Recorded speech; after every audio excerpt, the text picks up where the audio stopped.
क्या आप जानते हैं कि अगली बड़ी जंग हमारी धरती से हजारों किलोमीटर ऊपर अंतरिक्ष में होने वाली है? हाँ, वो जगह जहां देश अपनी ताकत के नए हथियार तैयार कर रहे हैं। क्या भारत भी इस खतरनाक गेम में सबसे आगे होगा? चलिए जानते हैं भारत के सबसे खतरनाक स्पेस वेपन्स और डिफेंस प्रोजेक्ट्स के बारे में, जो पूरी दुनिया को चौंका सकते हैं। अंतरिक्ष अब सिर्फ वैज्ञानिकों और अंतरिक्ष यात्रियों का खेल नहीं रहा, यह बन गया है अगला युद्ध भूमि। एक ऐसा युद्ध भूमि जहां दुश्मन आपके उपग्रहों को नष्ट कर सकते हैं, आपकी कम्युनिकेशन लाइनें काट सकते हैं और आपके मिसाइलों को ट्रैक कर सकते हैं। चीन, अमेरिका, रूस जैसे देश पहले ही इस क्षेत्र में बड़े कदम उठा चुके हैं। अब सवाल यह है, भारत इस स्पेस रेस में कहां खड़ा है? क्या हम अपनी सुरक्षा के लिए तैयार हैं? यहां हम आपको बताएंगे भारत के वो हथियार और तकनीक जो इस नए युद्ध के लिए तैयार हो रही हैं। ये हथियार न केवल हमारी सीमाओं की रक्षा करेंगे, बल्कि दुनिया को दिखाएंगे कि भारत भी अब स्पेस डिफेंस में अपना सिक्का जमा रहा है। 2019 में भारत ने मिसाइल से उपग्रह को मार गिराकर दुनिया को चौंका दिया था, मिशन शक्ति। लेकिन यह सिर्फ शुरुआत थी। DRDO अब एक नई आसत तकनीक पर काम कर रहा है, जिसका नाम है आसा 2.0। इस सिस्टम का उद्देश्य है न सिर्फ निचली कक्षा में, बल्कि मीडियम अर्थ ऑर्बिट मेओ और शायद जियोस्टेशनरी ऑर्बिट गेओ में मौजूद दुश्मन के उपग्रहों को भी निशाना बनाना। यह तकनीक भारत को एक बड़ा बढ़त देने वाली है, क्योंकि दुश्मन के हाईटेक स्पाई या कम्युनिकेशन सैटेलाइट को खत्म करना युद्ध की दिशा बदल सकता है। सोचिए, अगर भारत के आसा 2.0 मिसाइल से दुश्मन के उपग्रह अचानक फंसे या काम करना बंद कर दें, तो उनकी कम्युनिकेशन और टोही प्रणाली ठप पड़ जाएगी। DRDO का कैली यानी kilo ampere linear injector project भी एक गेम चेंजर हो सकता है।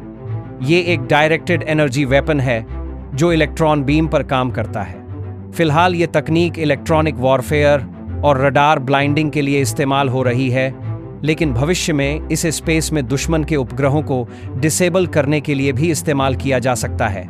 DRDO के लेजर और DEW directed energy weapon programmes के साथ मिलकर यह टेक्नोलॉजी अंतरिक्ष में भारत के डिफेंस को एक नया आयाम दे सकती है। ये ऐसे हथियार हैं जो बिना मिसाइल फेंके ही दुश्मन को रोक सकते हैं। स्पेस में मिसाइल हमले की चेतावनी देना सबसे बड़ी चुनौती है, और इसीलिए ISRO और DRDO मिलकर ऐसे सैटेलाइट्स बना रहे हैं जो अंतरिक्ष से दुश्मन के बैलिस्टिक मिसाइल लॉन्च को इंफ्रारेड सेंसर से तुरंत डिटेक्ट कर सकेंगे। इससे भारत को मिसाइल के शुरुआती चरण में उसे रोकने का मौका मिलेगा, यानी बूस्ट फेज DRDO बायगी है DRDO इंटरसेप्शन। अगर यह सिस्टम सफल होता है तो भारत की मिसाइल डिफेंस क्षमता पूरी दुनिया में सबसे आधुनिक साबित होगी। इसके अलावा ये नेटवर्क भारत को मिसाइल हमलों की तैयारी में बढ़त देगा, जिससे समय रहते सही निर्णय लिए जा सकेंगे। अब बात करते हैं उन छोटे लेकिन खतरनाक को ऑर्बिटल काउंटर मेजर सैटेलाइट्स की, जो अंतरिक्ष में दुश्मन के उपग्रहों के बेहद करीब जाकर उनकी हरकतों पर नजर रख सकते हैं।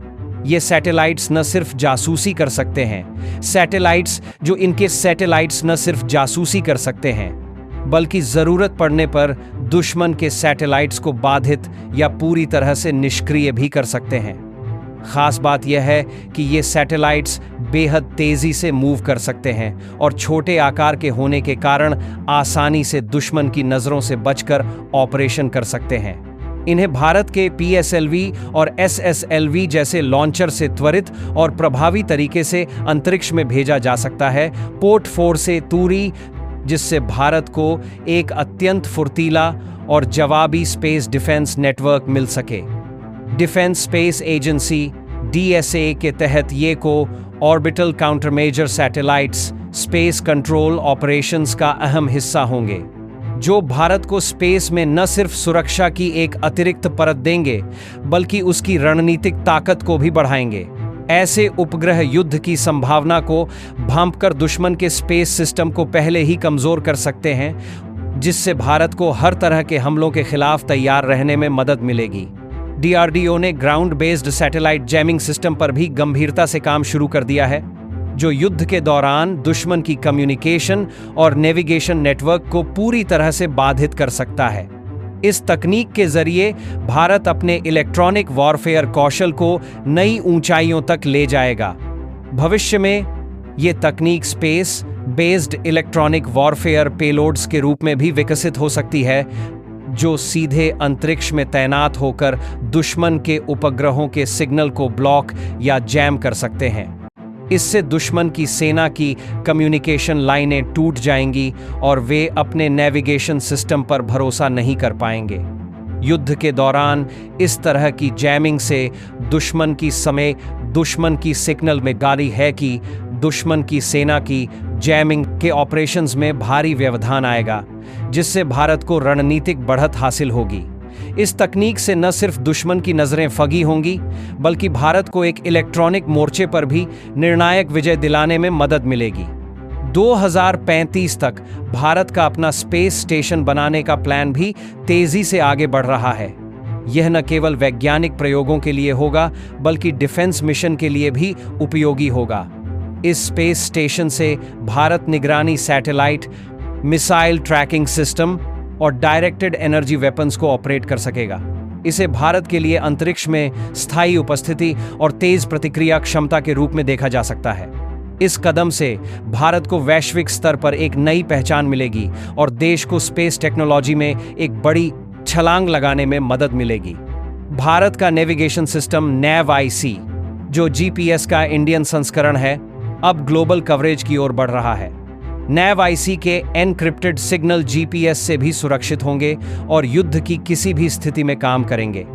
इसका इस्तेमाल प्रिसिजन स्ट्राइक और स्पेस बेस्ड टारगेटिंग के लिए किया जाएगा, जिससे भारत को अपनी सेना और मिसाइल सिस्टम की सटीकता में बढ़ोतरी मिलेगी।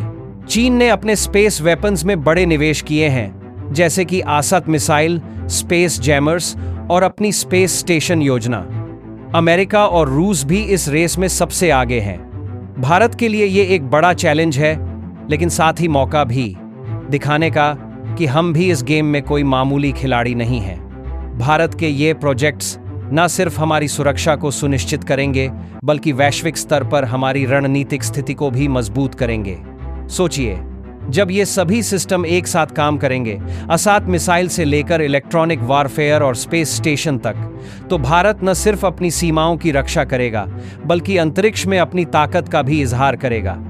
ये कोई कल्पना नहीं, मरगढ़ इंडिया सभी, बल्कि आने वाले कुछ सालों की हकीकत है। अंतरिक्ष अब सिर्फ विज्ञान की प्रयोगशाला नहीं, बल्कि अगली जंग का मैदान है। भारत ने इस जंग के लिए अपनी तैयारी शुरू कर दी है।